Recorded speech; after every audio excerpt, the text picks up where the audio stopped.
Hello বন্ধুরা, তোমরা কি লক্ষ্মী ভাণ্ডারের টাকা ঢুকেছে কিনা চেক করার জন্য বারবার ব্যাংকে দৌড়াচ্ছ? আর ব্যাংকে দৌড়ানোর দরকার নেই, বাড়িতে বসেই তোমরা লক্ষ্মী ভাণ্ডারের টাকা ঢুকেছে কিনা সেটা চেক করতে পারো। ওটা একটু স্কিপ না করে শেষ পর্যন্ত দেখবে, তাহলে আর ব্যাংকে দৌড়াদৌড়ি। এবার আমার মোবাইলের স্ক্রিনে স্টেপ বাই স্টেপ দেখতেই পারছো, আমার মোবাইলের হোম স্ক্রিনে চলে এসেছি। এবার গুগল ক্রোমটা ওপেন করে নিলাম। এবার গুগলে টাইপ করব লক্ষ্মীর ভাণ্ডার। লক্ষ্মীর ভাণ্ডার লেখা হয়ে গেলে এবার গুগলে সার্চ করে নেব।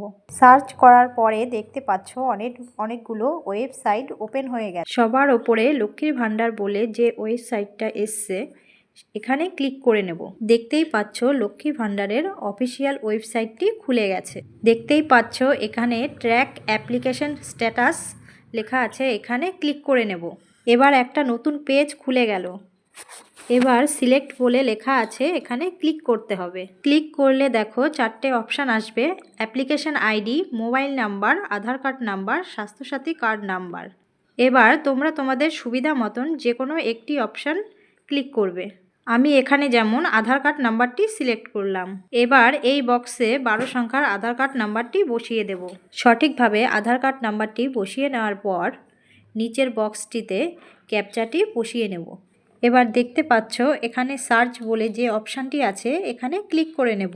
সার্চ করে নিলে তোমার অ্যাপ্লিকেশন আইডি এবং লক্ষ্মী ভাণ্ডারের সমস্ত ডিটেলস ওপেন হয়ে যাবে। একটু নিচের দিকে নামালে তুমি দেখতে পাবে তোমার নাম, বেনিফিশিয়ারি আইডি চলে এসছে।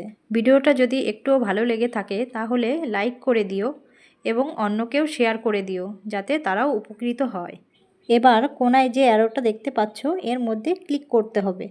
ক্লিক করলেই দেখতে পাবে এবছরে যে টাকাগুলো ঢুকেছে তার পুরো লিস্ট চলে এসছে। এবার আমাকে চেক করতে হবে ডিসেম্বর মাসে পেমেন্ট সাকসেস লেখা আছে কিনা। যদি পেমেন্ট সাকসেস লেখা থাকে তাহলে আমাকে বুঝে নিতে হবে যে আমার লক্ষ্মী ভাণ্ডারের টাকাটি ঢুকে গেছে। এবার আমি ব্যাংকের থেকে টাকাটি তুলতে পারি। তোমরা যদি গত বছরের পেমেন্ট দেখতে চাও, এখান থেকে ইয়ারটা চেঞ্জ করে নিতে হবে। ভিডিওটা কেমন লাগলো কমেন্ট করে জানিও।